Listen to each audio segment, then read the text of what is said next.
మీరు సొంత ఇల్లు కొనుక్కునే టైంకి ఈ 3 థింగ్స్ కంపల్సరీగా చెక్ చేసుకోవాలి. ఫస్ట్ వచ్చేసి మీరు ఎంతకాలము మీ రెంట్ ఈఎంఐ రెండు ఒకసారిగా కట్టగలుగుతారు. ఎందుకంటే బిల్డర్ మనకు పొజిషన్ టైమ్ 2026 ఫర్ ఎగ్జాంపుల్ ఇచ్చాడు అనుకోండి, బై 2026 ఒకవేళ కాలేదు, డిలే అయింది 1-2 ఇయర్స్, సో అలాంటి సమయంలో కూడా మీరు అఫోర్డ్ చేయగలగాలి. ఈఎంఐ అండ్ హౌస్ రెంట్, ఇప్పుడు ఉంటున్న హౌస్ రెంట్ రెండు కూడా కట్టగలగాలి.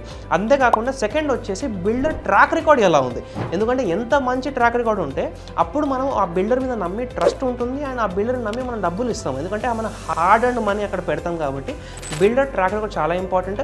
ఇంతకుముందు చేసిన ప్రాజెక్ట్స్ కానీ టైంకి డెలివర్ చేశారా, కస్టమర్స్ అక్కడ బాగా హ్యాపీగా ఉన్నారా, ఏమైనా ఇష్యూస్ ఉన్నాయా, ఇవన్నీ కూడా కనుక్కొని ఇన్వెస్ట్మెంట్ చేయాలి. దీని తర్వాత థర్డ్ వచ్చేసి ఆ బిల్డర్కి రెరా రిజిస్ట్రేషన్ ఉందా లేదా.